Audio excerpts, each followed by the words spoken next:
Boa noite pessoal da internet. Vamos começar hoje mais uma palestra do nosso circuito de palestras SPED para quem faz, na verdade, circuito de palestras ICMS para o dia a dia. Hoje a gente vai falar um pouquinho sobre SPED fiscal, a gente vai falar sobre o enfoque do declarante SPED fiscal, que é basicamente o que eu sou mais forte hoje, o que eu mais gosto de fazer, é analisar arquivo de SPED fiscal, e eu vou mostrar para vocês qual é a lógica, como é que eu penso quando eu pego um arquivo de SPED para fazer uma análise, para poder corrigir erro. Eu vou mostrar essa lógica para vocês. Eu tenho um treinamento que eu ensino exatamente isso que eu vou ensinar para vocês hoje, tá? Então a gente vai começar como a gente já falou, com o nosso tema, né, enfoque do declarante SPED fiscal. E a primeira pergunta que surge é a seguinte: o fato de um arquivo ser submetido ao PVA e validado significa que todas as informações contidas nele estão corretas? O que é que vocês acham? Não? Não sabe? Bom, geralmente a gente precisa aprofundar um pouquinho para chegar nessa resposta, tá? Mas tem uma resposta mais curta, que é essa da Amy Winehouse aí, né? Não. Por que que o arquivo não está correto? A gente não tem certeza da validade do arquivo.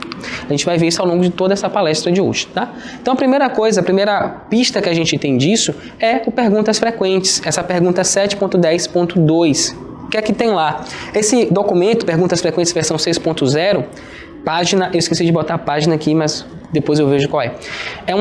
Ele fala sobre as questões mais rotineiras que a gente tem quando está analisando SPED fiscal, dúvidas mais frequentes que a gente acaba tendo.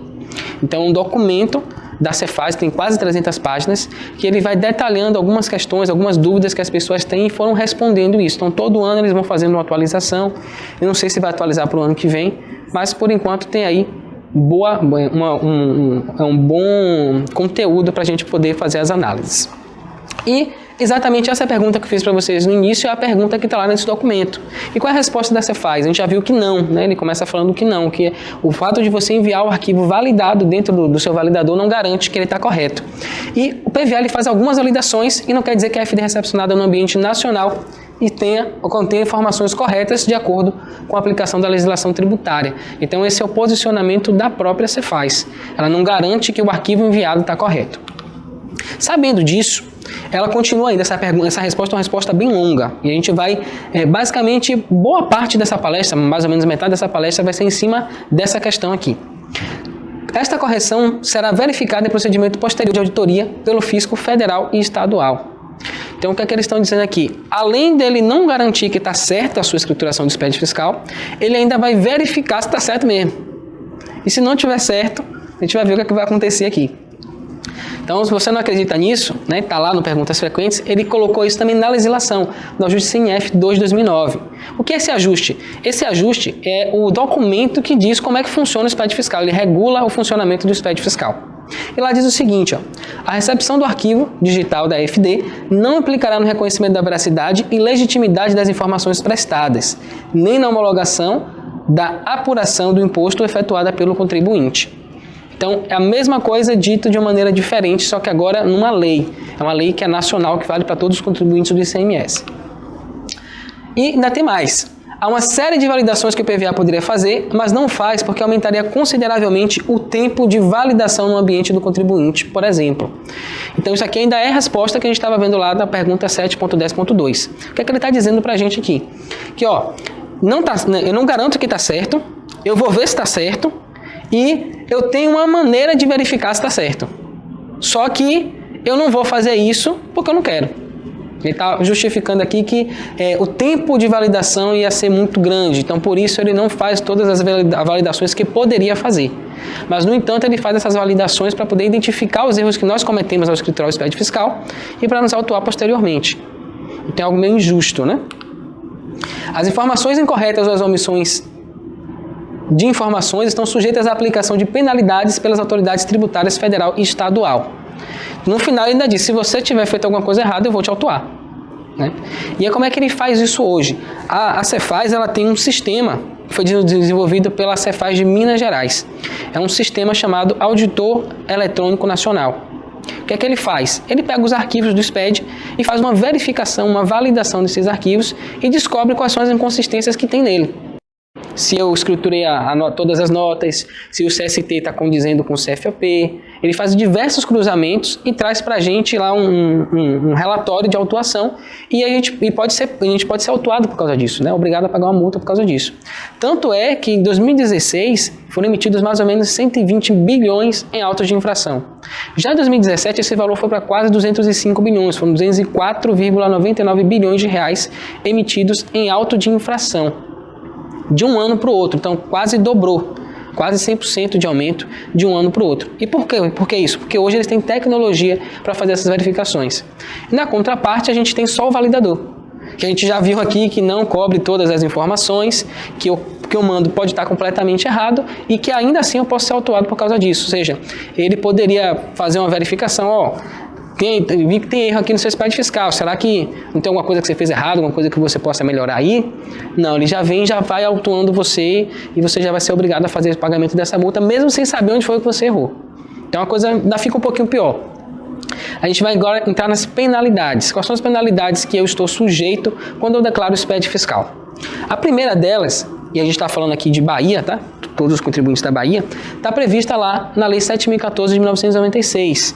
Quem acompanhou aqui as palestras que a gente fez anteriores, você sabe que essa lei é a lei que regula o ICMS no estado da Bahia. É a lei orgânica do ICMS no estado da Bahia.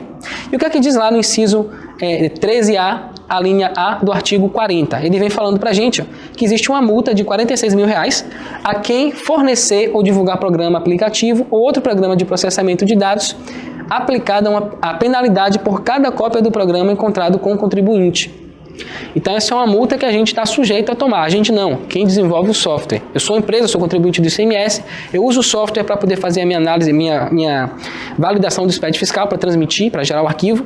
E esse programa ele permite que eu faça essa escrituração de maneira incorreta, omitindo nota ou colocando alguma informação na nota fiscal que não está lá no XML. Tem um caso muito interessante disso aqui, que é o seguinte, foi quando eu comecei a fazer consultoria de SPED fiscal. Eu acabei descobrindo que tinha um erro dentro da escrituração do SPED. Que erro era esse? Pegava a nota fiscal, a gente olhava a nota, tinha lá, valor total da nota R$10 mil, valor total dos produtos R$8 mil. Não tinha despesa acessória, não tinha frete, não tinha nada na nota. E tinha uma diferença de R$8 mil. Aí eu fiquei, que diferença é essa grande de R$8 mil? Fui pesquisar. Só que o PVA ele não avisa você que tem uma diferença, tipo, o valor total da nota não bate com o somatório dos componentes. Tipo, ele poderia somar lá o valor total dos produtos, mais o valor do frete, o valor das outras despesas acessórias e chegar à conclusão de que, somando tudo tem 2 mil e o valor total da nota é 10, tá errado. Ele não faz isso. Ele deixa o erro. Como é que eu identifiquei isso? Eu cruzei o XML com o SPED fiscal, o arquivo com o XML. Quando fez esse cruzamento, eu identifiquei que existia essa divergência. Tinha um valor no XML e tinha outro valor no SPED fiscal. Tinha 10 mil lá no XML e tinha no SPED fiscal R$2 mil. Um negócio estranho. Entrava no SPED, olhava, não, estou fazendo alguma coisa errada, não é possível. E aí virei, mexi, olhei e realmente cheguei a essa conclusão de que existia essa diferença não só numa nota, mas em todas as notas fiscais de venda daquele cliente meu. E aí a gente ficou preocupado, né? Porque eu comecei a fazer o trabalho, acho que no primeiro mês, no segundo mês que eu estava fazendo o trabalho, que eu identifiquei isso. E aí já tinha um certo tempo para trás que provavelmente ele estava fazendo dessa forma. E aí o que a gente fez? A gente entrou em contato com o suporte e falou, tem um problema aqui, está acontecendo isso, tal. Aí ele perguntou assim, vem cá, o seu SPED fiscal tá validando? Eu falei, tá validando, não está aparecendo erro nenhum. Então tá tudo certo. Eu falei, tá tudo certo? Ele falou, se não está dando erro no SPED fiscal, tá tudo certo, pode transmitir. Aí eu falei, rapaz, não é bem assim. Na verdade, você tem que verificar se as informações estão corretas ou não, porque o SPED ele não garante, o PVA ele não garante por si só que a sua escrituração está correta. Todo mundo faz assim, só você que quer fazer diferente? Aí eu falei, tá bom, tudo bem. Aí fui lá, peguei esse dispositivo, preparei o e-mail para ele, coloquei lá a base legal, bonitinho, expliquei o que poderia acontecer. Aí fiz um levantamento lá, se ele tivesse uns 300 clientes, dava uma porrada boa, acho que mais de 10 milhões de multa, e mandei esse e-mail para ele explicando o risco que ele estava correndo e que a empresa também está correndo. A gente vai ver no próximo slide isso. Resultado, meia hora depois, o problema estava resolvido. Né? Quando ele fez o cálculo lá, 300 clientes vezes R$46 mil, não é um negócio muito bom não.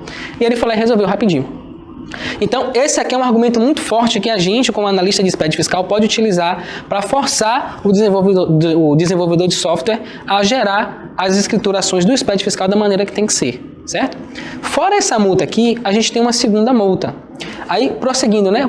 Que possibilite efetuar o registro na escrita fiscal de dado divergente do constante documento fiscal por ele omitido ou que possibilite omitir o lançamento do dado ou do documento. Então foi exatamente o que a gente conversou, né? XML tinha uma coisa, no SPED tinha outra, e o fato de simplesmente disso, foi um erro, o cara não agiu de má fé. Foi simplesmente um vacilo que o programador deu lá, mas de qualquer forma gera essa multa. E aí, no inciso X, no inciso 13º-A da linha I, artigo 40, o artigo 40 é onde está concentrado todas as penalidades, tá? Seja para SPED, seja não para SPED. Então, ele diz lá que 5% do valor das entradas e saídas, omitidos de arquivos eletrônicos exigidos na legislação ou informados com dados divergentes do constante em documentos fiscais. Essa multa aqui já é para quem é contribuinte. Então, nesse caso aqui, nesse caso nem tanto, porque a informação estava correta, só o valor total dos produtos que estava divergente. Mas digamos que isso fosse no valor total da nota. Era R$10.000 a nota e foi informado no SPED R$2.000. Sobre essa diferença aí, ó, os valores emitidos, ou sobre o valor, na verdade o valor, tá vendo? Das entradas e das saídas das mercadorias omitidas. Então eu omiti, deixei de informar a nota no SPED fiscal porque eu não quero pagar muito imposto esse mês. Então você está sujeito a uma multa de 5% do valor dessas entradas ou dessas saídas. Certo? Então aquele problema note que a gente acabou de falar agora, lá do desenvolvedor de software, poderia refletir na escrituração do próprio contribuinte e gerar uma multa para ele também. Uma multa para o desenvolvedor de software e uma multa para o contribuinte. Só que tem uma travazinha aqui, ó, não superior a 1% do valor das operações de saídas e prestações de serviços realizados no estabelecimento em cada período. Então ele trava. Digamos que você, é difícil de acontecer isso, mas sei lá, você não declarou nenhuma nota fiscal, você não mandou como se fosse sem movimento e teve movimento. Você não vai pagar os 5%, você vai pagar 1% sobre o valor das saídas ou das entradas, das operações de saídas, certo? Então ele dá passa essa mão na cabeça aí da gente aí, se a gente tiver mais de 1% do valor total das saídas de omissão. Então, fica travado nesse valorzinho aí. Multa sobre o valor das operações omitidas ou sobre o valor das divergências, conforme o caso. Nesse inciso 13º-A da linha I, aqui é a linha L, desculpe. Aqui é I, tá vendo?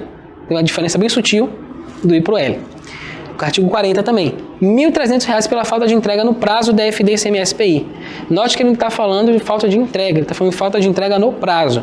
Então, se eu deixar de entregar minha FD ICMS-PI no prazo, com a multa que eu pago aqui na Bahia, R$1.300.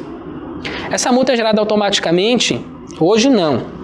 Se você errar a data do envio do SPED, você vai ter que gerar lá o documento, fazer o pagamento espontaneamente. Tá? Por enquanto a Cefaz ainda não está fazendo isso. Mas nada impede que ela faça um levantamento lá das datas que você enviou o SPED e gere essa multa e mande para você pagar. Tá? O valor é esse aí. Bom, seguindo aqui ainda, devendo ser aplicada cumulativamente multa de 1% do valor total das entradas de mercadorias e prestações de serviços tomadas em cada período de apuração pelo não atendimento de intimação para entrega de escrituração não enviada. Então você não enviou o SPED fiscal. Ficou lá, esqueceu, tal, a Cefaz identificou e autuou você. Geralmente, aqui na Bahia, por enquanto, ela ainda está fazendo isso. Ela não chega e fala, ó, tome aí sua multa de R$1.300 e vai pagar. Ela fala, ó, você não enviou o SPED, mande aí. Aí o cara fala, beleza, vou mandar. Te dá um mês para você enviar o SPED. Não mandou o SPED. O que vai acontecer? Ela vai gerar essa multa de R$1.300 por cada arquivo e vai gerar também uma multa de 1% do valor das entradas das mercadorias ou dos serviços tomados. Ela tem como calcular isso lá, ela tem uma base de dados, ela sabe quais as notas fiscais que você recebeu, levanta esse valor e aplica lá a multa de 1% e coloca isso em cima dos R$1.300. Então, além desses R$1.300 de multa, tem 1% sobre o valor dos serviços tomados e das mercadorias compradas também. Na linha M, ainda no artigo 40, ele vem falando uma multa sobre ocorrência de divergências na escrituração da FD, não caracterizadas como omissão em cada período de apuração. O que é isso? Eu estou fazendo a minha escrituração, tenho a maior boa vontade do mundo, não quero fazer nada de errado, todas as notas estão lá informadas, só que eu acabei escriturando alguma coisa errada. Por exemplo, eu peguei um crédito de ICMS de uma operação de uso e consumo, que eu não deveria ter pego. Aí, o que é que isso é entendido aqui? Como uma divergência. E como é que a Cefaz trata a divergência? A gente vai ver agora. Ela aplica uma multa gradativa. Então são 4 níveis que você tem de multa relacionadas ao SPED fiscal. O primeiro nível é esse nível de R$ 460, que é na hipótese de uma ocorrência até 30. Então você pode errar 30 vezes no seu SPED fiscal, que você paga apenas R$ 460. Se você ultrapassar 30 erros, você for para 31, nós que a gente está falando de omissão de nota, a gente está falando de erro de escrituração. Você vai para R$ 920, na hipótese de ocorrência de 31 até 60 divergências. Então até 60 você paga R$ 920 de multa. A partir de 61 até 100, você vai pagar R$ 1.380 de multa. E errando acima de 100, aí você pode errar à vontade, quantos erros você quiser, você vai pagar apenas R$ 1.840 por mês. Né? Então, esse aqui é o tamanho do problema que a gente tem hoje no SPED. Então, a gente viu multa para o desenvolvedor de software que permite que eu escriture de maneira errada.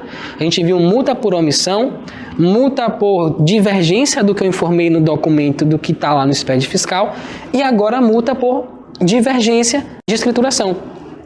Então, fiz tudo certinho, não tenho nenhum objetivo de lesar o fisco, mas na hora de escriturar, a pessoa que lança a nota fiscal lá do setor de entrada não tem conhecimento sobre como é que funcionam as operações. Por exemplo, ele pegou lá uma operação que é de 7% e ele pegou um crédito de 12%. Ele não sabia que existia essa diferença. E aí ele foi e escriturou o SPED dessa maneira. Então, posso estar sujeito a, pelo menos, começando aí com R$ 460 de multa. Então, isso aqui é o problema que a gente tem hoje relacionado ao SPED fiscal. Então, resumindo, a gente sabe agora que arquivo validado não é um arquivo auditado. Por quê? Porque o PVA ele não vai dizer, por exemplo, se está faltando alguma nota fiscal no meu SPED.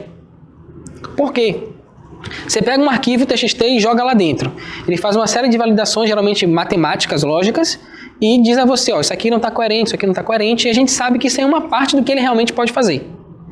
Como é que eu vou ter a certeza de que meu SPED fiscal tem todos os XMLs quando eu importo isso no PVA? Não tem como, porque eu teria que comparar isso, eu teria que ter os XMLs para poder fazer a comparação com o que está no SPED fiscal. Se eu não comparo uma coisa com a outra, eu não tenho como saber se está faltando ou se está sobrando. Então o PVA não faz esse trabalho.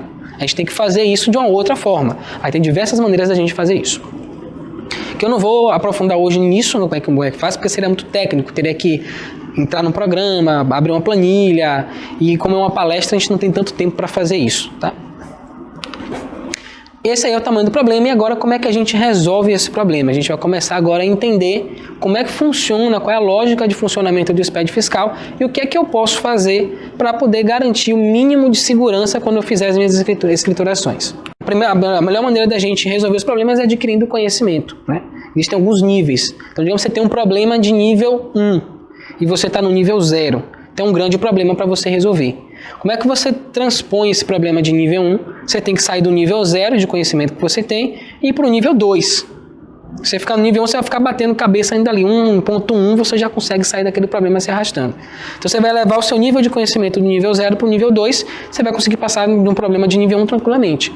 Agora digamos que você tem um problema de nível 2 e o seu nível de conhecimento é 8. Aquilo não é nem mais um problema para você, porque você sabe exatamente como resolver aquilo. Então, a gente vai aprender como é que resolve esses problemas e a maneira da gente fazer isso é adquirindo conhecimento. A gente vai elevar o nosso nível de conhecimento relacionado ao SPED fiscal a partir de agora. Tudo começa aqui, ó. Guia prático, no Guia Prático da FD, versão 3.0, página 4, seção 6. Esse guia aqui já é a versão de 2019, tá? Já está atualizado para 2019. Na verdade, já está até na versão 3.01. Lá diz o seguinte: o arquivo digital da FD será gerado pelo contribuinte, de acordo com as especificações do layout definido em ato COTEP, e conterá a totalidade das informações econômico-fiscais e contábeis. Tá? Então, duas informações importantes aqui que eu já destaquei para vocês. A primeira é que o arquivo digital vai ser gerado pelo contribuinte. Então, acontece muitas vezes do próprio escritório de contabilidade gerar esse arquivo para o contribuinte. Por que é que ele faz isso? Muitas vezes porque o cliente não sabe gerar o SPED, o cliente não tem um sistema que gere, e aí ele acaba, para quebrar o galho do cliente, para fidelizar o cliente, para manter o cliente, ele acaba fazendo isso por ele. Porém, isso está errado. Por que isso está errado? A gente vai ver isso um pouquinho mais para frente. Daqui a pouco eu vou explicar por quê. E a totalidade das informações econômicos, fiscais e contábeis. E aí a pergunta que surge: o que é que significa essa totalidade das informações? É isso que a gente vai descobrir agora. A gente vai ver que existem 4 aspectos relacionados à totalidade das informações. Então, para eu falar de totalidade das informações, eu tenho que cobrir pelo menos 4 pontos. A gente vai ver cada um deles agora. Primeiro ponto: relativa às entradas e saídas de mercadorias, bem como aos serviços prestados e tomados, incluindo descrição dos itens de mercadorias, produtos e serviços. Lembra que no slide anterior a gente falou que o contribuinte deve gerar o seu SPED fiscal. E agora a gente já vai começar a entender por que disso, por causa dessa parte aqui, a descrição dos itens. Geralmente, meu fornecedor me manda para minha mercadoria, e essa mercadoria tem um código e tem uma descrição, que geralmente é diferente do código e da descrição que o meu cliente vai usar. Se eu sou um escritório de contabilidade, né? Observando sobre esse ponto de vista, ele tem um fornecedor, esse fornecedor vai gerar as informações para ele com um código e uma descrição, e ele vai dar entrada com um código e outra descrição, com outro código e outra descrição, certo? Se eu sou escritório de contabilidade, eu pego o XML lá do meu cliente, de entrada e de saída, lanço isso dentro do meu sistema de contabilidade e gero SPED fiscal, eu já estou infringindo essa regra aqui, ó, descrição dos itens de mercadorias e produtos e serviços. E o código também. Então eu tenho outro código e eu tenho outra descrição. Então eu já estou infringindo o primeiro ponto aí da totalidade das informações do SPED fiscal. Ponto 2. Relativo à quantidade, descrição e valores de mercadorias. Matérias-primas, produtos intermediários, materiais de embalagem, produtos manufaturados e produtos de fabricação em posse ou pertencentes ao estabelecimento do contribuinte e declarante, fora do estabelecimento em poder de terceiros e de terceiros em posse do informante. Então aqui o que vale a pena a gente destacar é a quantidade e os valores das mercadorias, descrição e valores das mercadorias. Então note que a descrição se repete aqui. E tudo isso aqui que ele vem mostrando embaixo está muito relacionado com o que a gente conhece hoje como bloco K, que vai começar para a maioria dos contribuintes a partir do ano que vem essa obrigação. Então, eu tenho que estar ligado nisso aqui também, ó, quantidade. Então, isso aqui vai estar relacionado muito com o registro de cadastro de produtos, que é o registro 0200. Lá onde eu vou informar o código do meu produto, a descrição dele, a unidade de medida que eu estou usando. Então, se eu pego, mais uma vez, a nota fiscal do meu cliente e lanço no meu sistema de contabilidade, além de eu estar informando o código e a descrição diferente, eu também posso estar informando a unidade de medida diferente. Digamos que o meu cliente ele controla o estoque dele por lata. Só que ele compra do fornecedor caixa com 12. Quando eu pego essa nota fiscal e lanço no meu SPED, eu estou dando entrada lá caixa e ele está controlando unidade. Só que está entrando uma caixa e está saindo uma lata. E isso vai dar algum problema, porque o fisco ele não sabe qual é a chamada conversão, o registro 0220, onde ele vai informar o fator de conversão do SPED fiscal. Comprei um produto, caixa com 12, controlo o meu estoque com lata. Então eu sei que uma caixa que eu compro vem com 12, logo o meu estoque tem 12 unidades daquilo ali. Só que se eu, como escritório de contabilidade, faço isso, eu teria que primeiro, identificar qual o item do estoque dele, identificar a descrição, identificar a unidade de medida que ele usa lá, para saber fazer essa conversão. Então, eu teria que fazer todo esse lançamento dentro do meu sistema de contabilidade, que é impossível isso. Imagina um escritório que tem 20 clientes, cada cliente tem lá 50 notas fiscais que recebe por mês e emite 300 notas fiscais. Como é que eu vou fazer o controle disso? Eu teria que fazer um gerenciamento, ou eu teria que ter um RP do cliente dentro do meu escritório de contabilidade. Isso é impossível de fazer hoje, né? Então, é muito importante a gente estar atento a isso, por isso que eu estou detalhando, estou apontando tanto isso para vocês, porque realmente o escritório de contabilidade hoje que faz o SPED fiscal do seu cliente é um pepino. É muito complicado isso, pode dar muito problema, não só para a empresa, como para o escritório também. Porque quando chegar a multa, quando chegar lá a autuação, ele vai dizer, pô, mas você não viu isso? O que é que você vai dizer para o seu cliente? Ah, antes vocês não sabiam, ok, agora vocês já sabem, já foi, né? Não tem mais como correr. Então, de agora em diante, tem que mostrar isso para o cliente. A responsabilidade de gerar o SPED fiscal é dele, não é do escritório de contabilidade, né? Então, a gente vai gerar ainda outro problema relacionado a isso aqui, que é o problema da omissão de entrada e omissão de saída. Se eu tenho um código fiscal na entrada e eu vendo com outro código, como é que vai ficar o meu estoque? Eu vou ter um código que só entra a mercadoria, então vai estar um estoque gigantesco, e eu vou ter um outro estoque negativo. Como é que a Cefaz vai interpretar essa informação lá? Ele vai interpretar do seguinte modo: o cara está comprando e está vendendo sem nota, e está vendendo sem nota e comprando, e está vendendo com nota e comprando sem nota. Então, omissão de entrada e omissão de saída. Isto é omissão de entrada, omissão de saída. Então, esse é um grande problema hoje que eu vejo. De cada 100 empresas, 110 têm problemas com estoque. A partir do ano que vem, já começa a ver o negócio pipocando, porque começa o bloco K, né? O bloco K é você informar o seu estoque mês a mês. Terceiro ponto, relativo à produção de produtos em processo e para os acabados e respectivos consumos de insumo, tanto no estabelecimento do contribuinte quanto no estabelecimento de terceiro, bem como estoque escriturado. Isso aqui é puramente bloco K. O que é o bloco K? É o bloco de controle da produção e registro do estoque. Então, toda a movimentação interna que eu tenho na indústria, comprei matéria-prima, eu vou ter um estoque de matéria-prima. Peguei isso, passei por um processo, isso virou um produto intermediário. Aí eu vou ter um estoque de produto intermediário.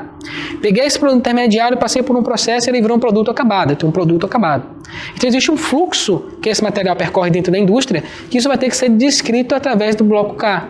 E, além disso, eu vou ter que ter esse estoque escriturado mês a mês. Quanto eu tenho de matéria-prima, quanto eu tenho de produto intermediário, quanto eu tenho de produto acabado, quanto eu tenho de embalagem. Todos esses estoques vão ter que ser informados para quem tiver obrigado ao bloco K a partir de 2019. E ponto 4. Qualquer informação que repercuta no inventário físico e contábil, no processo produtivo, na produção, no pagamento ou na cobrança de tributos de competência dos entes conveniados ou outras de interesse da administração tributária. O que é que ele está dizendo aqui? Quando a gente faz a apuração do SPED fiscal, do ICMS, por exemplo, a gente tem lá os ajustes de apuração. Então eu tenho lá outros créditos, outros débitos, eu tenho um DIFAL que eu preciso lançar, eu tenho crédito de antecipação parcial que eu lanço também. Então ele está falando que todas essas informações são relevantes, eu preciso informar isso dentro do SPED fiscal para atingir o que a gente chama de totalidade das informações. Então por esses 4 pontos já dá para ver que é um trabalho muito complexo isso. Que aqui no final ele está dizendo basicamente qualquer outra coisa. E o que é qualquer outra coisa? Qualquer coisa que existir, que você puder colocar no SPED fiscal, você vai ter que colocar. É isso que ele está dizendo aqui na prática, pra gente.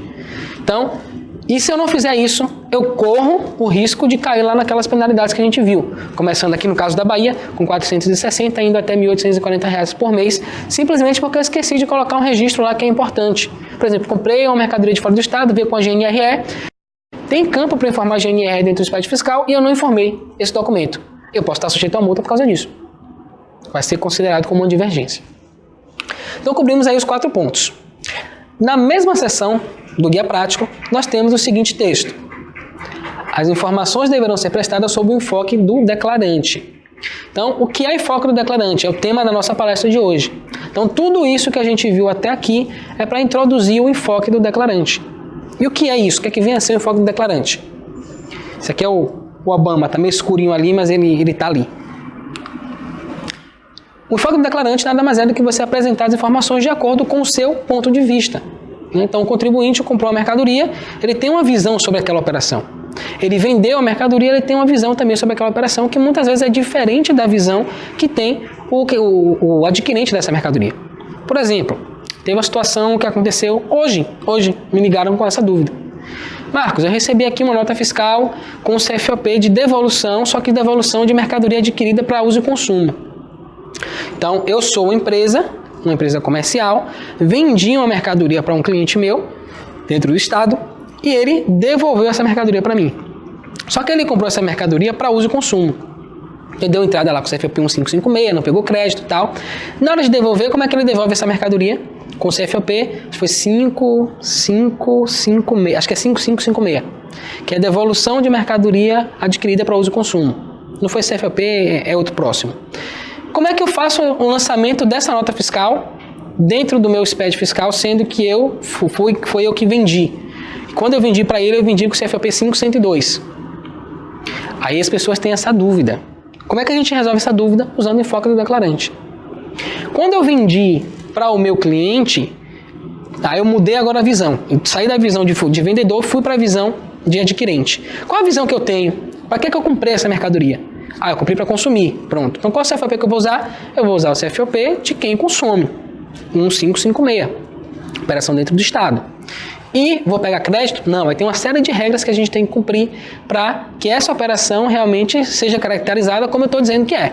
A gente vai ver isso um pouquinho mais para frente. E aí ele desistiu da compra. Como é que ele vai devolver para mim? Usando o enfoque do declarante. Eu comprei para quê? Para consumir. Então eu vou devolver, vou dizer que eu estou devolvendo o quê? Mercadoria que eu comprei para consumir. Tá tudo certo, ele está usando o enfoque dele. Quando essa mercadoria chegou na minha mão e eu vendi para ele, para mim uma mercadoria de revenda, como é que eu vou dar entrada nisso no meu SPED fiscal, no meu estoque? Como entrada para uso e consumo ou como entrada para revenda? Entrada para revenda. Porque para mim é um item de revenda, para ele é uso e consumo. Então beleza, tá tudo certo. Cada um com sua visão, com o seu ponto de vista. E isso é respeitado dentro do expediente fiscal. É exatamente isso aqui que significa enfoque do declarante. Claro aí? Tranquilo? Pronto. E aí como é que eu faço isso? Como é que eu uso esse tal desse enfoque do declarante? A gente vai ver isso agora. Usando o idioma tributário. O que é isso? O que é esse idioma tributário? Eu gosto de fazer essa analogia porque eu acho que fica mais fácil da gente entender. É como se fossem duas pessoas conversando, né? Então, para que as pessoas consigam se entender, elas precisam falar o mesmo idioma. E quando a gente está se comunicando com o fisco, é a mesma coisa. A gente usa um idioma também. Que idioma é esse? Eu chamo de idioma tributário. Eu gosto de chamar dessa forma. E quais são os componentes desse idioma tributário? A gente vai ver isso um pouquinho mais para frente. Existem 3 componentes que a gente precisa utilizar para se comunicar de maneira adequada com o fisco, né? Então aqui são 2 amigos, 2 pessoas conversando, provavelmente no mesmo idioma, e eles estão conseguindo se entender, que é muito parecido com o que acontece hoje entre a gente e a Cefaz Bahia também, né? A gente consegue conversar de uma maneira muito tranquila, a gente conversa, a gente se entende. Você vê que é bem o retrato do que acontece aqui. Na verdade não. Por quê? Muitas vezes a gente, uma das coisas que eu tenho estudado bastante, que é você tem que ser coerente com as suas palavras. Então você vai lá e você tem uma determinada ação e você disse que ia fazer de uma determinada forma. Só que as coisas não batem. Vou dar um exemplo. Um dia eu estava em casa, estava eu, minha esposa, meus filhos, e aí ela chegou e falou assim: Marcos, ela está usando o fone de ouvido já a manhã toda, tá alto, e isso vai prejudicar a audição dela. Você não vai falar nada pra ela, não? Aí eu parei e pensei, falei, poxa, eu uso fone de ouvido o dia todo. O que é que eu vou falar pra minha filha? Né? A filha falou, eu não posso falar porque eu uso fone de ouvido o dia todo. Ah, eu não uso, então posso falar. Então você vai lá e fala. Aí ela foi lá e falou com minha filha, reclamou com ela para usar o fone e resolveu. Então, é uma das coisas que eu tenho praticado, procurado exercitar, que é ser coerente com o que eu estou falando. Vou fazer aquilo que eu digo que estou fazendo. E quando a gente está falando de expediente fiscal, é exatamente a mesma situação. Eu tenho que falar para o fisco como eu vou fazer e eu tenho que fazer exatamente como eu falei que ia fazer. Isso é muito relevante. E a gente vai ver como é que faz isso, como é que funciona isso. Porque muitas vezes a gente não sabe. Eu nem sabia que existia esse idioma tributário, que eu poderia falar uma coisa e fazer outra. Como é que eu alinho essas coisas? A minha missão é fazer com que vocês saiam daqui hoje sabendo como é que isso funciona e sabendo como é que é ser coerente com as próprias palavras. Eu vou fazer isso, e quando ele olhar o documento lá, realmente ele fez aquilo que falou que ia fazer. Tá? Primeiro ponto, a chave da fluência desse idioma tributário são esses 3 pontos aqui, o CFOP, o CST e a alíquota do ICMS. Se a gente entender esses 3 pontinhos aqui, se a gente dominar isso, a gente vai conseguir se comunicar tranquilamente com a Cefaz Bahia e a gente não vai ter problemas. Primeiro ponto, Código Fiscal de Operações e Prestações, o CFOP. Então, esse é o primeiro ingrediente que a gente precisa dominar para conseguir a fluência fiscal, digamos assim. Esse CFOP ele é composto de 4 dígitos, nesse formatozinho aqui. Tem o primeiro dígito. Então, como é que a gente utiliza esse CFOP? Engraçado que, quando eu comecei a ensinar sobre o expediente fiscal, eu fui fazer levantar o que é que eu precisava falar para as pessoas, né, sobre os conteúdos, e eu falei, eu preciso falar de CFOP. E eu falei, eu já vou gravar a aula tal, porque eu já conheço CFOP, já sei para que lado vai, como é que funciona aquilo tal, não preciso estudar. E aí, chegou um momento que eu falei assim, não, vou estudar, dar uma olhada geral para saber como é que funciona, e aí depois eu gravo a aula já com mais informações. E eu fui estudar o que é o tal do CFOP, como é que ele funciona. E eu me surpreendi. Eu acabei descobrindo que eu não entendia direito como é que funcionava o CFOP. Com o que a gente sabe rotineiramente, no dia a dia, dá para usar? Dá para viver? Dá. Só que se você entende a lógica disso aqui, você vai conseguir fazer o que você já faz hoje muito mais rápido, com muito menos esforço. Tem gente que me liga, por exemplo, Marcos, qual é o CFOP para não sei o que lá? Aí eu falo, ó, tá o CFOP. Pô, como é que você sabe isso de cabeça assim? Porque você está no dia a dia trabalhando com aquilo e tal, mas tem uma técnica que você pode utilizar para facilitar o entendimento de como é que funciona isso.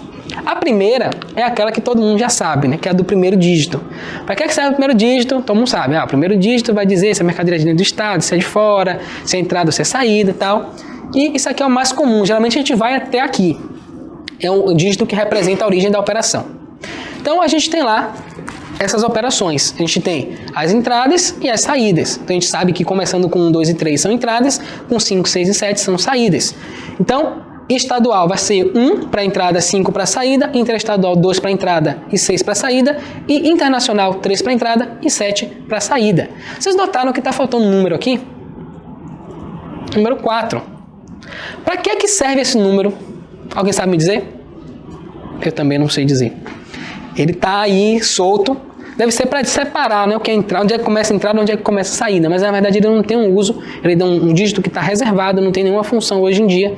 Então a gente não precisa se preocupar com ele. Então 1, 2 e 3, entrada estadual, interestadual e internacional. 5, 6 e 7, saídas estadual, interestadual e internacional.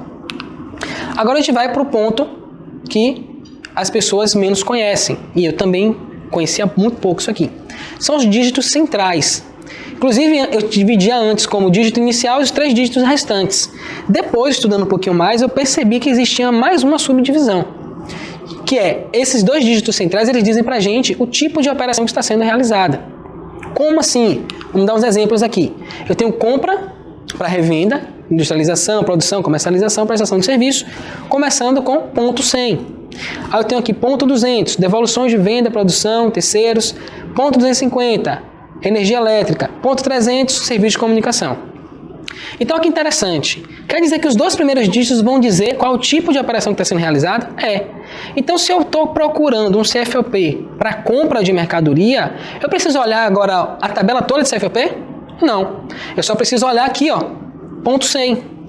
Então, digamos, 1, que é a entrada dentro do estado, ponto 10, que são os 2 dígitos, né, do início. Esse dígito 0 aqui, ele não é um CFOP utilizável, então o CFOP 1100 não existe. Ele é só um título que define a separação de uma categoria para outra categoria, tá? Então, começa de verdade no 101. Então, se eu sei que eu tenho 1.10, eu já sei que é uma operação de dentro do estado, de compra, porque tem 1.10. Ah, começa com 1, eu sei que é uma operação de dentro do estado e de entrada, e ponto 20. Eu sei que é uma devolução. Não importa o que aconteça.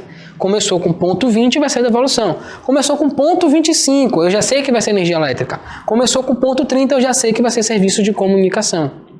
Vou receber uma nota fiscal aqui de serviço de comunicação. Não sei qual é o CFP que eu uso para nota fiscal de comunicação. Agora eu já sei, que vai começar, que vai ser, se for de dentro do estado, 1.30, se for de fora do estado, vai ser 2.30, ou um ou outro.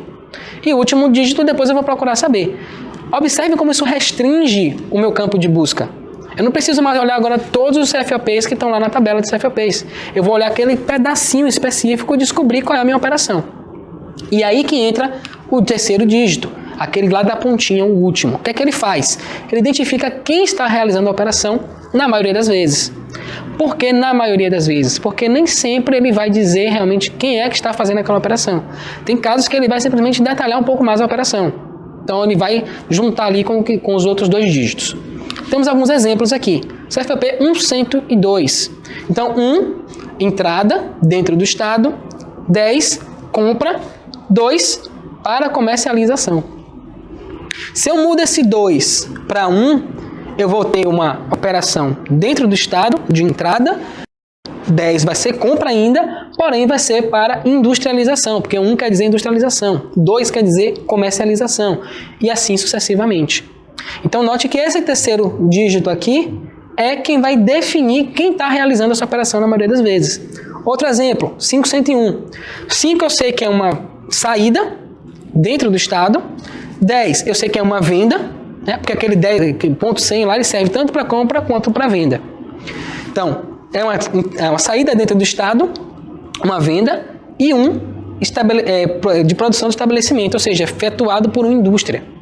Se fosse 502 aqui, seria comercialização. Então, compra, produto revendido, né? Então, seria uma operação de comercialização. 2.256. Então, lembra aqui, ó, 2 é uma entrada, eu já sei que é fora do estado. 25 eu sei que é energia elétrica. E 6, estabelecimento de produtor rural. Então, notem que está muito bem definido isso. Só que muitas vezes a gente não enxerga, a gente enxerga o dígito todo, os 4 dígitos, e a gente sai procurando o bloco completo. A gente não precisa, se a gente dividir, vai ficar muito mais fácil da gente identificar as coisas. 1557, transferência de material para uso e consumo. Aqui foi aquele caso que eu falei que ele não define muito bem quem é que está fazendo a operação. Então eu sei que é uma operação dentro do Estado, 55 é uma operação de uso e consumo, e o 7 ele está me dizendo que é uma transferência. Ele está detalhando um pouco mais. Note que ele já não está falando mais de quem é que está fazendo a operação, mas ele está detalhando o tipo de operação.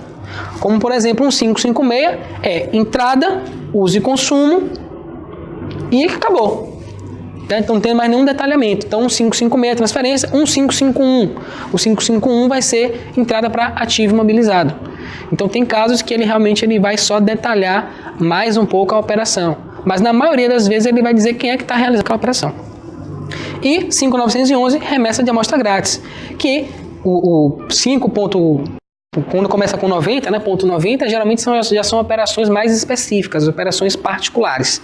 E lá no finalzinho, que é aquele 949, que é o que a gente conhece, geralmente quando a gente não sabe o que fazer, joga ele e muitas vezes a gente nem se dá o trabalho de pesquisar. Dá uma pesquisadinha ali, não acha, joga logo o 5949 aí, ou 1949, tá tudo certo. Mas esse FOP é para ser utilizado em último caso, quando não tiver mais nenhuma possibilidade de utilização, você vai utilizar o 949. Situação tributária do ICMS.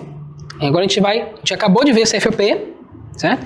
E a gente vai ver agora CST do ICMS. Como é que funciona o CST? Ele possui 3 dígitos, nesse formatinho aqui, e 2 tabelas, separadas em 2 tabelas. Geralmente esses dígitos estão juntinhos, né? Um coladinho no outro. Eu separei aqui para efeito didático. Então o primeiro dígito vai ser referente à tabela que a gente conhece como tabela A. E os 2 últimos dígitos são referentes à tabela B, que a gente conhece como tabela B mesmo. Bom, tabela A. Para que serve essa tabela? Ela vai dizer para a gente qual a origem dessa mercadoria. Ela vai dizer para a gente algumas coisas. Primeira coisa que ela vai dizer para a gente, se a mercadoria é nacional ou se ela é estrangeira. Se a gente observar aqui, todos esses 9 itens, a gente vai identificar isso. Alguns são nacionais, outros são estrangeiros. Qual a segunda coisa que essa tabela vai me dizer? Ela vai me dizer se essa mercadoria tem ou não similar no país.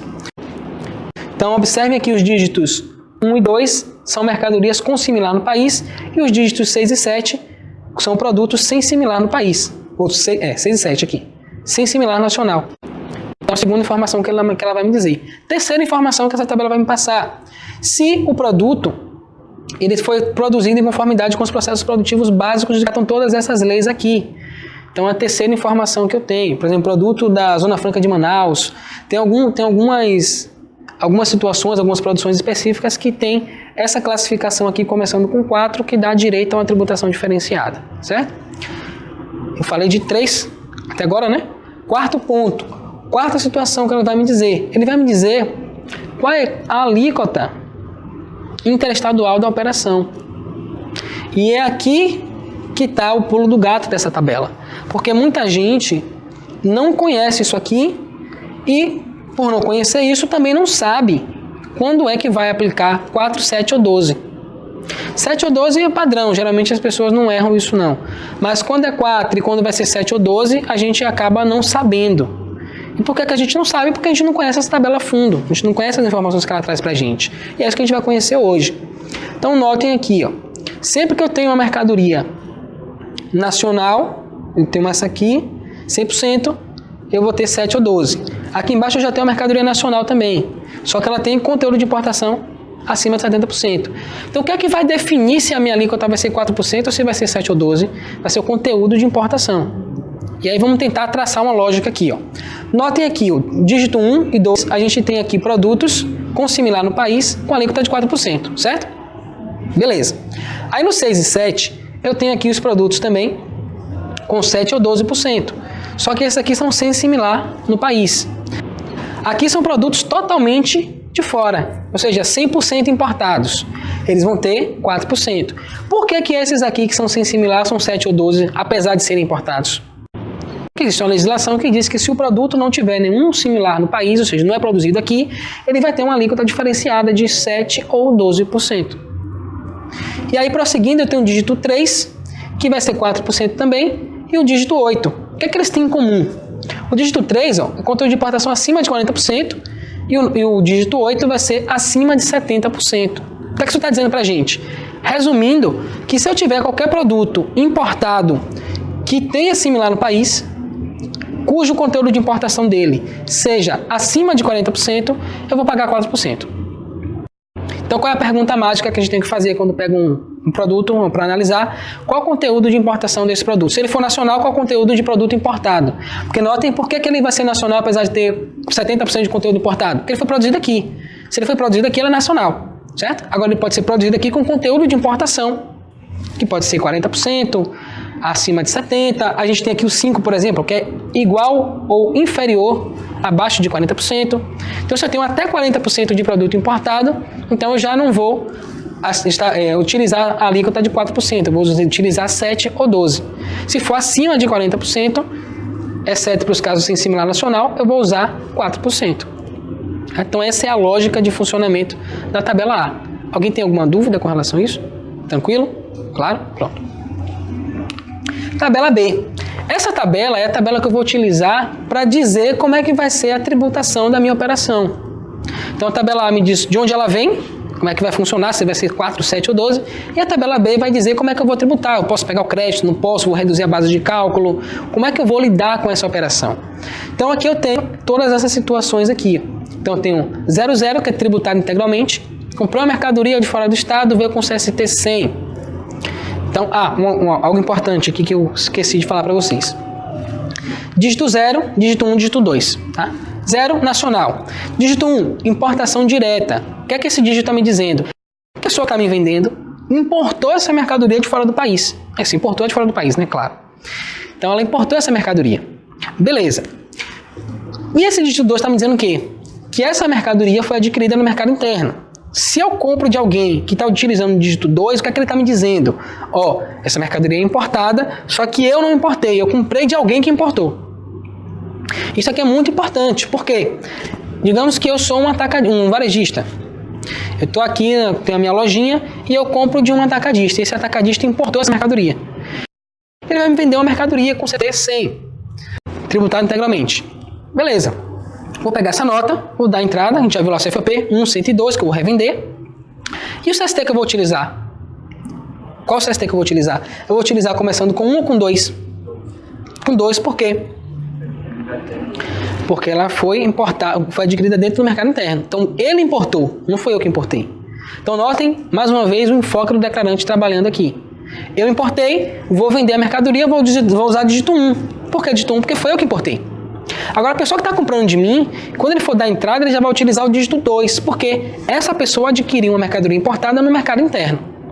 Então, é muito importante a gente entender essa lógica também. Então, se eu sou um varejista, não importo, eu tenho como ter esse dígito aqui na minha escrituração? Não, nunca.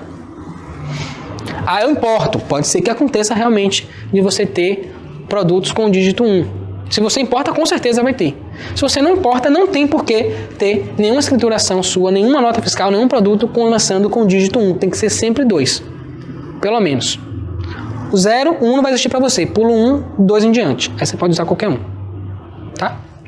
E no 6 e 7 é a mesma coisa. Note que eu tenho estrangeira de importação direta e estrangeira adquirida no mercado interno. Comprei de alguém que importou a mercadoria sem similar no país. Veio lá com o dígito 6. Quando eu vou dar entrada, eu vou usar o dígito 7. Porque eu adquiri no país uma mercadoria sem similar nacional. Certo? Então as únicas exceções são essas. Sempre que for 1 vai para 2, sempre que for 6 vai para 7. Tabela B. Então, tributar integralmente o 00. O que é que isso quer dizer? Quer dizer que se eu comprar uma mercadoria, eu vou tributar ela totalmente. Veio lá com R$50 de crédito de ICMS. Eu posso aproveitar esses R$50 de crédito de ICMS. Claro que tem algumas particularidades. Comprei uma mercadoria com substituição tributária de ICMS. De fora do estado, lá a mercadoria não tem substituição. Quando vem para cá, vem com CFP 602, 601, tributário integralmente. Só que aqui no meu estado tem substituição tributária. A gente viu isso lá na palestra de substituição tributária. Vocês estavam aqui, não foi? Então lembra que a gente viu lá? Se veio sem cobrar e aqui dentro tem, eu vou ter que fazer o cálculo da substituição tributária. E como é que eu vou lançar ela? Eu já não vou lançar mais como 00. Porque 00 é tributado integralmente. Se o produto tem substituição tributária do ICMS, eu não posso aproveitar esse crédito. Beleza. Aí eu tenho 10. O 10 é com cobrança do ICMS por substituição tributária. Como é que funciona isso? Eu tenho lá um produto que veio na nota fiscal cobrando a substituição tributária do ICMS.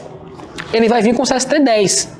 Vocês observarem lá, vocês veem que muito provavelmente ele vai ter o CST 10. Eu acho que hoje em dia, com certeza, porque ele acaba travando lá o XML, né? Você não consegue emitir dessa forma se não utilizar o CST correto. Então vai vir com o CST 10, não tem jeito. Quando eu for dar entrada nessa mercadoria, eu vou usar qual CST? Eu vou usar o 10 também? Depende. Depende do quê? De quem eu sou. Então o foco do declarante está muito relacionado com quem eu sou. Eu sou indústria. Qual é o tratamento que eu vou dar? Eu vou dar tratamento de indústria. Ah, eu sou um varejista. Qual é o tratamento que eu vou dar? De varejista. Aqui, por exemplo, eu sou indústria. Aí eu tenho uma mercadoria que veio com CST 10, 010. E a indústria ela tem uma particularidade que ela não paga a substituição tributária. Porque ela vai pegar aquela mercadoria, vai transformar e depois ela vai revender isso, vai vender isso, vai dar saída dessa produção. Então, no caso da indústria, ela vai poder lançar com CST 10 na entrada. Por quê? Ela vai pegar o crédito de ICMS da operação e vai pegar o crédito da substituição tributária também. Nesse caso, eu posso usar o 10. Mas eu sou um varejista. Quando for revender, eu já não vou mais cobrar a substituição tributária na nota. Eu vou emitir a nota fiscal sem destaque do imposto. Qual o CST que eu vou usar? 60. ICMS cobrado anteriormente por substituição tributária. Não foi o que aconteceu? Eu sou uma indústria, eu sou uma empresa que revende mercadoria e que já teve a cobrança da substituição tributária antes de mim. Então, quando eu for revender, eu já não vou mais tributar o ICMS. Nesse caso, eu vou usar o 60, porque eu estou mostrando para o fisco, ó, fisco, já cobraram de mim antes, eu não vou mais tributar daqui para frente, porque já cobraram de mim. Se eu uso o 10, eu estou dizendo para ele o seguinte, ó, eu vou pegar o crédito disso aqui, e quando eu for revender, eu vou usar o 10 de novo, porque eu vou tributar a substituição tributária. No caso da indústria, não necessariamente ele vai usar o 10 de novo na saída. Vamos que ele pegou a mercadoria que tem substituição tributária, pegou os créditos lá, processou tudo, e no final saiu um produto que não tem substituição tributária. Nesse caso, como é que ele vai fazer? Ele vai usar o CST tributário integralmente. Então, eu acho que cada caso é um caso. Não existe uma regra fixa. Comprei com CST tal, vai ser esse CST que eu vou usar e na saída vai ser esse CST. Varia muito. Eu sou um atacadista. Comprei uma mercadoria tributada integralmente de fora do estado. O produto tem tributação normal de ICMS. Só que quando eu vou vender, eu tenho um benefício fiscal, aqui na Bahia, por exemplo, que é o chamado decreto atacadista. Quando eu for vender essa mercadoria, esse decreto me dá direito a uma redução da base de cálculo do ICMS. Então, qual CST que eu vou usar? Eu comprei com 00, eu vou usar 00 na venda? Não, por quê? Porque eu tenho direito a uma redução de base de cálculo. Se eu tenho direito a essa redução, qual CST que eu vou usar? 20, com redução da base de cálculo. Então, o que é que eu estou fazendo aqui? Lembra que a gente falou sobre idioma tributário? Quando eu estou aqui, eu estou dizendo para o fisco o seguinte, fisco, eu vou fazer isso. É que eu estou informando para ele como eu vou fazer a coisa. E aí, depois eu vou fazer verdadeiramente isso. E quando é que eu faço isso? Quando eu escrituro. Quando eu pego lá os valores, valor da operação, valor da base, valor do ICMS, valor da redução da base de cálculo, valor de outras. Aquele valor contábil outras, valor contábil isento, valor contábil base. Isso é o que eu estou fazendo. O que eu estou dizendo para o fisco é o quê? É conjunto CST, CFOP e alíquota. Então, conjunto CFOP, CST e alíquota, que é o enfoque do declarante, eu estou me comunicando com a Cefaz dizendo, vou fazer assim. E quando eu escrituro realmente, que eu lanço lá nos campos próprios, valor da operação, valor da base, valor da redução da base, eu estou fazendo. Então, quando a gente estava falando lá de coerência entre o que eu falo e o que eu faço, é disso que a gente está falando. Então, cada caso vai ser um caso. 30. Eu tenho operações que são isentas ou não tributadas e com cobrança da substituição tributária do ICMS. Por exemplo, a gente tem o caso de combustível. O ICMS é isento na operação interestadual. Vocês estavam lá na primeira palestra, vocês lembram que a gente estava falando sobre isso, quando a gente estava falando sobre os conceitos constitucionais do ICMS. Que a operação interestadual de combustíveis de energia elétrica não vai incidir o ICMS, desde que não seja para uso e consumo. Porém, eu posso ter aqui, ó, substituição tributária de ICMS. Eu estou vendendo para uma pessoa que vai revender isso. Por exemplo, digamos que eu tenho uma refinaria que está vendendo isso para um posto de gasolina. Então, o posto vai receber essa mercadoria com isenção de ICMS, porém com cobrança da substituição tributária, porque quando ele for revender, o imposto já está pago. Então, a gente vai ter essa figura aqui, vai estar zerado lá os campos de ICMS normal, porém os campos de substituição tributária de ICMS vão estar preenchidos. Interessante isso. Operações isentas e não tributadas são muito parecidas. As isentas, qual é a diferenciação de uma coisa para outra? Uma operação isenta é uma operação que o Estado, normalmente ela seria tributada, só que o Estado chega e fala, ó, você não precisa pagar o imposto disso aqui não, pode ficar tranquilo, vai em paz, que eu vou assumir o ônus disso aqui. E uma operação não tributada é uma operação que realmente não tem que ser tributada pelo ICMS. E onde é que é definido isso? Geralmente na Constituição Federal. Por exemplo, a gente tem lá o caso de jornais, livros e periódicos. esses itens eles não são tributados pelo ICMS. Independente do que o Estado pense, do que o Estado ache, nunca vai ser tributado. Nem o ICMS, nem PIS e COFINS, nem nada. Certo? Então a imunidade, a gente chama isso de imunidade. Isso vai ser definido lá na Constituição Federal do Brasil. Já no caso da isenção, não. A operação seria tributada normalmente, porém a Cefaz diz que você não precisa pagar. Quer ver um exemplo? Aqui na Bahia a gente tem o ICMS sobre frete, transporte intermunicipal.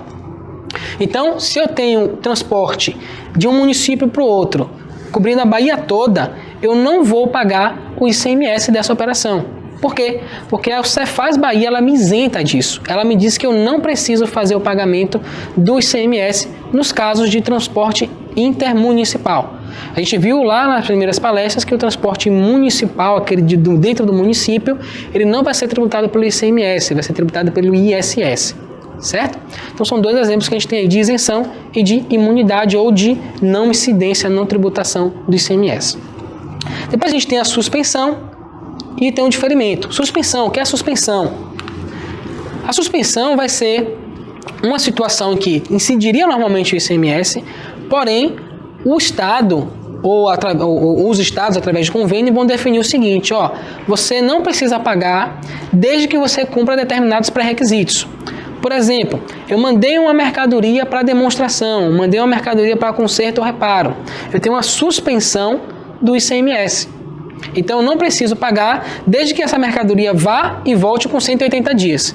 Se passou de 180 dias, eu já passo a dever o ICMS dessa operação. Então, é um caso de suspensão do ICMS.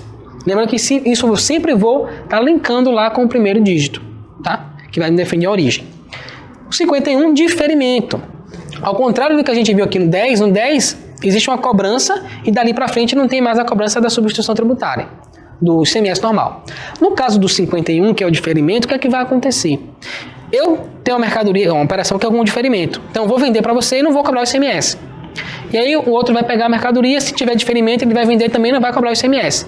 E vai chegar um ponto lá na frente que a empresa, quando ela der saída dessa mercadoria, ela vai pagar 00 aqui tributário integralmente e vai deixar de usar o diferimento. O que é que está acontecendo?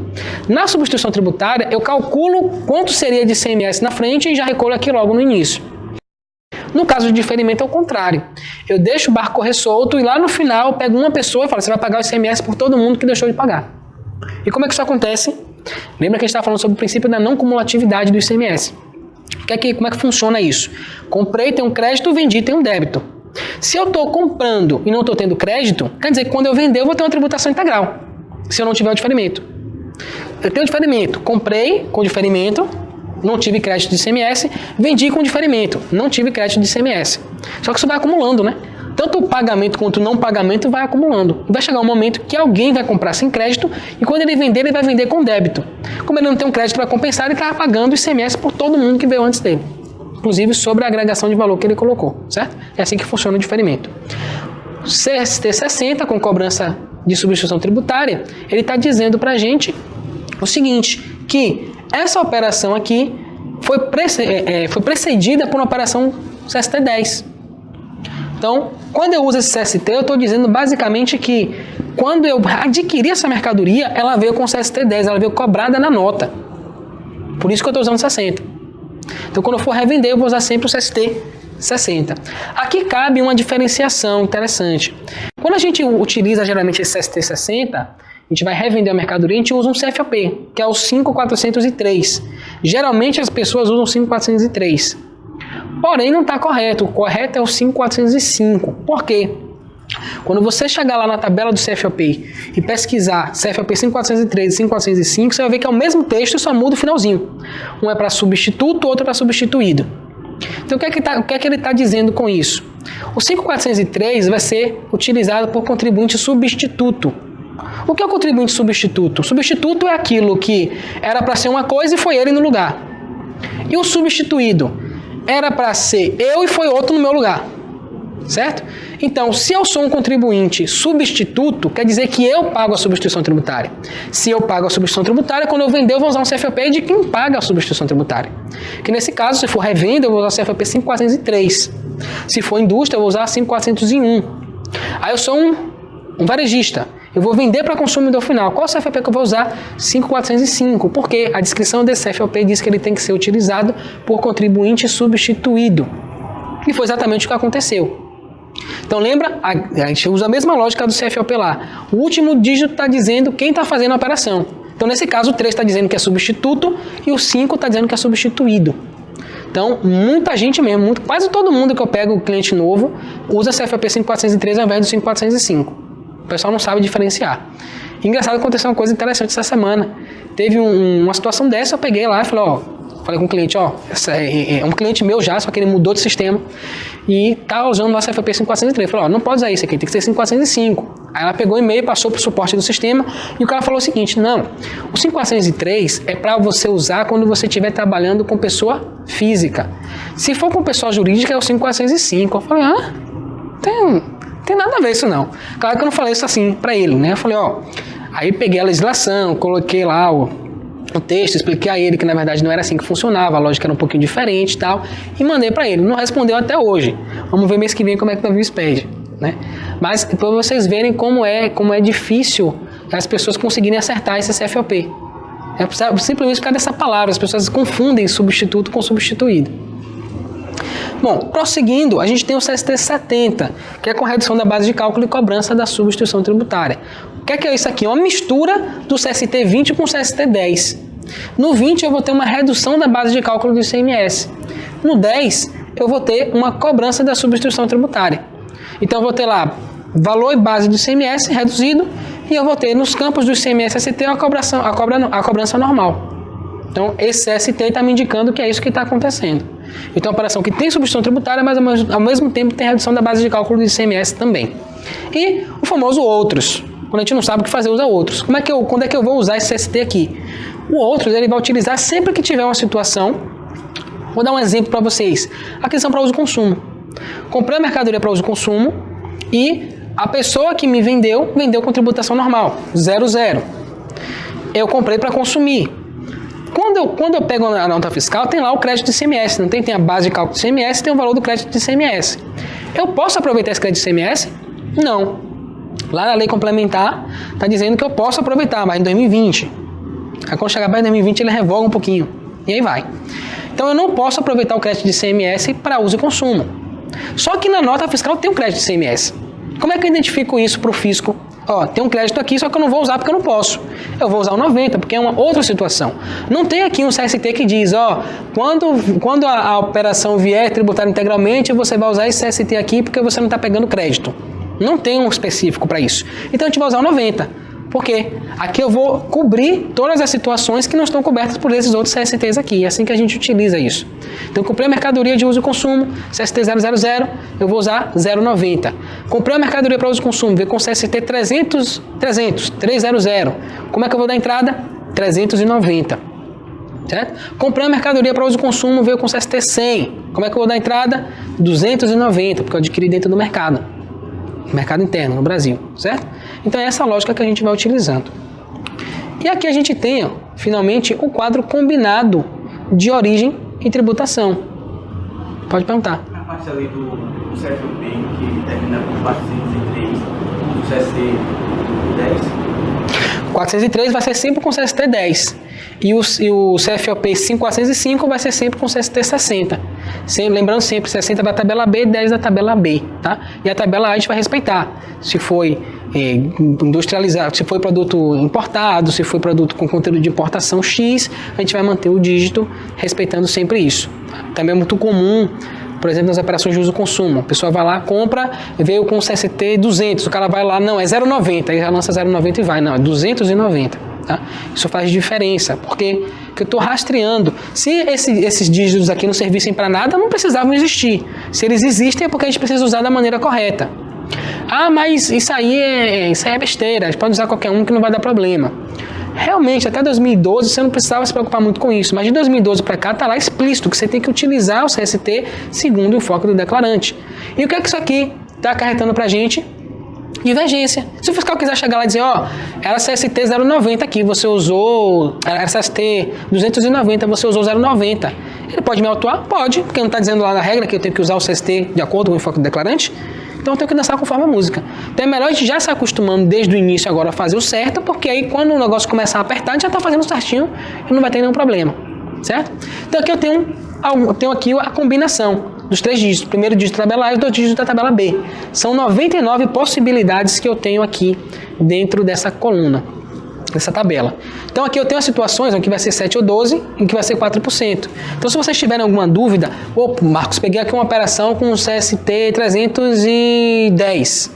Qual vai ser a alíquota interestadual? Vai ser 4, 7 ou 12. Aí você vê aqui, ó, 310, 4%. E que operação é essa? Tributada com cobrança do ICMS por substituição tributária. E 300 está me dizendo que o produto é importado com maior que 40%. Então aqui eu tenho uma leitura rápida da combinação das duas tabelas e uma consulta rápida também. Essa tabela, tanto a tabela A, a tabela B e esse combinado de tabelas está lá no meu site, expedpraquemfaz.com.br. Lá no menu vocês vão ver lá tabelas úteis. Dentro de tabelas úteis você vai ver lá a tabela de CSTs. Clica lá e aí ele vai aparecer aí bonitinho, tabela A, depois tabela B, depois o conjunto. E vocês podem consultar sempre que tiverem dúvida com relação à utilização desse CST. Tá? Vamos fazer um exercício prático aqui. Deixa eu ver se vocês entenderam realmente o que eu expliquei. Eu tenho o seguinte, uma operação com o CST 100 e eu adquiri de fora do estado. Certo? Como é que eu vou dar entrada nessa nota? Tá faltando dado aí, né? Tá faltando dado, eu tô abusando de vocês. Comprei a mercadoria de fora do estado com CST 100. Eu sou um varejista, lembra? Por que eu omiti a informação? Para vocês verem a importância que tem quem eu sou. Porque se eu sou uma indústria, eu vou dar um tratamento. Se eu sou um varejista, eu vou dar outro tratamento. Vai ser de acordo com quem eu sou. Comprei a mercadoria de fora do estado para consumir, veio com o CST 200, não, para consumir não, para revender, veio com o CST 200 e eu sou um varejista. Pronto, agora vocês têm todas as informações na mão. Como é que vai ser o desenho dessa operação? Qual CFOP e o CST que eu vou utilizar? E a alíquota? Eu comprei de São Paulo. Então, recapitulando, eu sou um varejista, comprei uma mercadoria para revender de São Paulo e ela veio com o CST 200. Qual o CFOP que eu vou usar e o CST que eu vou usar e a alíquota que eu vou usar na minha escrituração do SPED fiscal? Pode chutar. Ó, sou varejista, comprei de fora do estado. Então, vamos por partes, tá? Realmente é muita informação para a gente chegar e matar assim. Primeiro CFOP. Eu sou um varejista, comprei de fora do estado uma mercadoria para revender. Qual o CFOP que eu vou lançar nessa nota? Para o meu primeiro dígito eu já sei. Comprei de fora do estado. Qual é o primeiro dígito? Compra de fora do estado. Dígito. CFOP. Lembra que a gente tem lá o dígito 1, 2 e 3, 5, 6 e 7. Compra para fora do estado. 2. Então o primeiro dígito é 2. Aí eu sou um varejista e comprei para revender. 202. Pronto. Então o CFOP que eu vou usar é o 202. Qual o CST que eu vou usar? Lembra que eu falei, comprei para revender e o CST que veio de lá do fornecedor foi o 200. Ainda tem mais um detalhe. O produto não tem substituição tributária de ICMS. Continua sendo 200. Muito bem. É isso aí. Então CFOP 202, CST 200. E a alíquota, comprei de São Paulo. 7. Só que 200, vocês lembram que é mercadoria adquirida no mercado, importada, adquirida no mercado interno. Vamos dar uma consultada aqui. CST 200, aqui. Qual a alíquota dele interestadual? 4. Ó, para vocês que estão de longe é o seguinte, quando tiver grande assim é 7 ou 12 e quando tiver pequeno vai ser 4%, certo? Então, 4%. Comprei de fora do estado para revender, veio com CST 200, eu vou utilizar a alíquota de 4%. Ah, veio na nota destacado 7. Eu posso pegar o 7% de crédito? Não. E aí como é que eu faço para resolver essa situação? Próxima palestra. Próxima terça-feira a gente vai pegar alguns casos práticos, algumas situações dessas que a gente vai poder utilizar no nosso dia a dia, né? Comprei a mercadoria de fora do estado e veio com CMS destacada maior, como é que eu faço para resolver isso? Ou comprei de fora do estado e veio destacado crédito a menor. Quando é que eu vou usar uma carta de correção? Quando é que eu vou usar uma nota fiscal complementar de CMS? A gente vai cobrir essas situações na nossa próxima palestra, que é a última palestra do circuito de palestras. E é isso, chegamos ao final de mais uma das nossas palestras. Quero agradecer a vocês por estarem aqui, muito obrigado. Espero que o conteúdo tenha sido relevante, que vocês consigam aproveitar e utilizar isso no dia a dia de vocês. E os slides dessa palestra vocês podem entrar em contato comigo através do e-mail suporte@spedpraquemfaz.com.br. Se você não lembrar o nome, pode botar qualquer coisa lá e só precisa acertar o spedpraquemfaz.com.br aqui que chega até mim, tá? Então eu quero... Obrigado. Eu quero lá o slide da palestra, chego e mando para vocês, tá? E tem um site também, vocês podem consultar, tem um grupo no Facebook que vocês podem participar a partir de agora também, tá? Provavelmente essa palestra eu vou colocar lá, ou talvez uns pedaços dela, alguma coisa assim, e a gente vai se comunicando, tá? Obrigado.